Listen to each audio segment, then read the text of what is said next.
ಎಲ್ಲರಿಗೂ ನಮಸ್ಕಾರ. Welcome to Sinchu's kitchen. ಇವತ್ತು ನಾನು ತೋರಿಸ್ತಾ ಇರೋ ರೆಸಿಪಿ ಬಂದು ಖಾರವಾಗಿ ಮಾಡ್ಕೊಳ್ಳೋ ಅಂತಹ ಟೊಮೆಟೊ ಗೊಜ್ಜು. ರೊಟ್ಟಿ ಜೊತೆ, ಚಪಾತಿ ಜೊತೆ, ಅನ್ನದ ಜೊತೆ ತುಂಬ ಚೆನ್ನಾಗಿರುತ್ತೆ.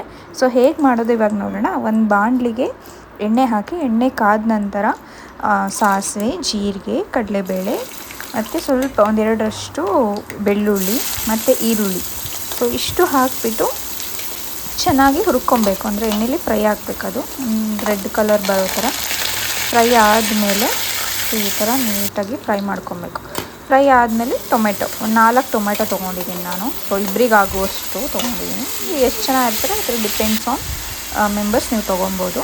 ಸೊ ಉಪ್ಪು ಏನಕ್ಕೆ ಹಾಕ್ತಾಯಿದ್ದೀನಿ ಇಷ್ಟು ಇವಾಗಲೇ ಅಂತ ಹೇಳಿದ್ರೆ, ಬೇಗ ಬೇಯುತ್ತೆ ಟೊಮೆಟೊ. ಸೊ ಉಪ್ಪು ಹಾಕಿದ್ರೆ, ಟೊಮೆಟೊ ಅಂತಲ್ಲ ಯಾವ ತರಕಾರಿ ಅಷ್ಟೇ, ಉಪ್ಪು ಹಾಕಿದ್ರೆ ಬೇಗ ಬೇಯುತ್ತೆ. ಸೊ ಅದಕ್ಕೆ ಉಪ್ಪು ಹಾಕಿಬಿಟ್ಟು ಹೀಗೆ 2 ನಿಮಿಷ ಆಚೆ ಈಚೆ ಆಡಿಸಿ ಪ್ಲೇಟ್ ಮುಚ್ಚಿಬಿಡಿ. ಆಗ ಚೆನ್ನಾಗಿ ಬೇಯ್ಕೊಳ್ಳುತ್ತೆ. ನಾನಿಲ್ಲಿ ಸ್ಮ್ಯಾಶ್ ಮಾಡ್ತಾಯಿದ್ದೀನಿ.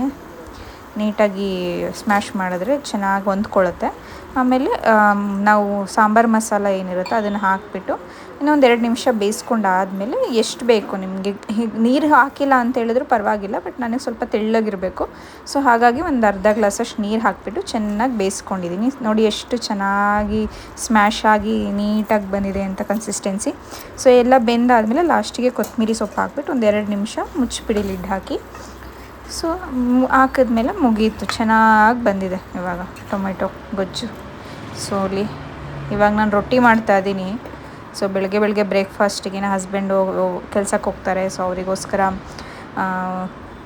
ಮಾಡಬೇಕಲ್ವ ಬೇಗ ಒಂದು ಅರ್ಧ ಗಂಟೆಯಲ್ಲೇ ಟೊಮೆಟೊ ಗೊಜ್ಜು, ರೊಟ್ಟಿ 2 ಆಗೋಯಿತು. ಸೊ ಈ ರೊಟ್ಟಿ ಮಾಡೋ ರೆಸಿಪಿ ನಾನು ಇನ್ನೊಂದು ವೀಡಿಯೋದಲ್ಲಿ ತೋರಿಸ್ತೀನಿ. ಎಷ್ಟು ಚೆನ್ನಾಗಿ ಬರುತ್ತೆ ಇವಾಗ ನೋಡಿ ರೊಟ್ಟಿ. ಯಾರ್ಯಾರಿಗೆಲ್ಲ ರೊಟ್ಟಿ ಮಾಡೋಕ್ಕೆ ಬರುತ್ತೆ, ಇದು ನಮ್ಮ ನೀರು ಹಾಕ್ಕೊಂಡು ಈ ಥರ ನೀಟಾಗಿ ತಟ್ಕೊಬೇಕು. ಸುತ್ತ ಹಿಟ್ಟು ಕಲಿಸ್ಕೊಳ್ಳುವಾಗಲೂ ಸ್ವಲ್ಪ ಗಟ್ಟಿನೂ ಇರಬಾರ್ದು, ಈ ಕಡೆ ತುಂಬ ತೆಳುನೂ ಇರಬಾರ್ದು. ಆ ಕನ್ಸಿಸ್ಟೆನ್ಸಿಲಿ ಕಲಿಸ್ಕೊಂಡ್ರೆ ಈ ಥರ ನೀಟಾಗಿ ಬರುತ್ತೆ. ಇವಾಗ ತವ ಮೇಲೆ ಹಾಕಿಬಿಟ್ಟು ಒಂದು 2 ನಿಮಿಷ ಬೇಯಿಸ್ಕೊಂಡ್ರೆ ರೊಟ್ಟಿನೂ ರೆಡಿಯಾಗಿ ಹೋಗುತ್ತೆ. ನೋಡಿ ಎಷ್ಟು ಚೆನ್ನಾಗಿ ರೌಂಡಗೆ ಬಂದಿದೆ ಅಂತ. ಸೊ ಇದಾಗಿದೆ ಇವಾಗ ರೊಟ್ಟಿ. ಸೈಡಲ್ಲೆಲ್ಲ ಬೇಯಿಸ್ಕೊಬೇಕು ನೀಟಾಗಿ, ಎಲ್ಲ ಕಡೆನೂ ಬೇಯುತ್ತೆ. ಸೊ ಇವಾಗ ಇನ್ನೊಂದು ರೊಟ್ಟಿ ಹಾಕ್ತಾಯಿದ್ದೀನಿ. 2 ರೊಟ್ಟಿ ಮಾಡಿಕೊಂಡೆ ಇವತ್ತು ನನ್ನ ಹಸ್ಬೆಂಡಿಗೆ. ಆಗೋಯ್ತು, 2 ರೊಟ್ಟಿನೂ ಆಗೋಯ್ತು. ಇವಾಗ ಪ್ಲೇಟಿಗೆ ಹಾಕ್ತಾಯಿದ್ದೀನಿ. ಸೊ ಈ ರೊಟ್ಟಿ ಜೊತೆ ಟೊಮೆಟೊ ಗೊಜ್ಜು ರೊಟ್ಟಿಗೂ ಚೆನ್ನಾಗಿರುತ್ತೆ, ಚಪಾತಿಗೂ ಚೆನ್ನಾಗಿರುತ್ತೆ, ಬಿಸಿ ಅನ್ನಕ್ಕೆ ತುಪ್ಪ ಹಾಕ್ಕೊಂಡು ತಿಂದರೆ ಅದಕ್ಕೂ ಚೆನ್ನಾಗಿರುತ್ತೆ. ಸೊ ನಾನಿಲ್ಲಿ ಅಜ್ಜಿ ಮನೆಯಿಂದ ಬೆಣ್ಣೆ ತೊಗೊಂಡು ಬಂದಿದ್ದರು. ಸೊ ಹಾಗಾಗಿ ಬೆಣ್ಣೆ ಹಾಕಿಬಿಟ್ಟು ಸೌತೆಕಾಯಿ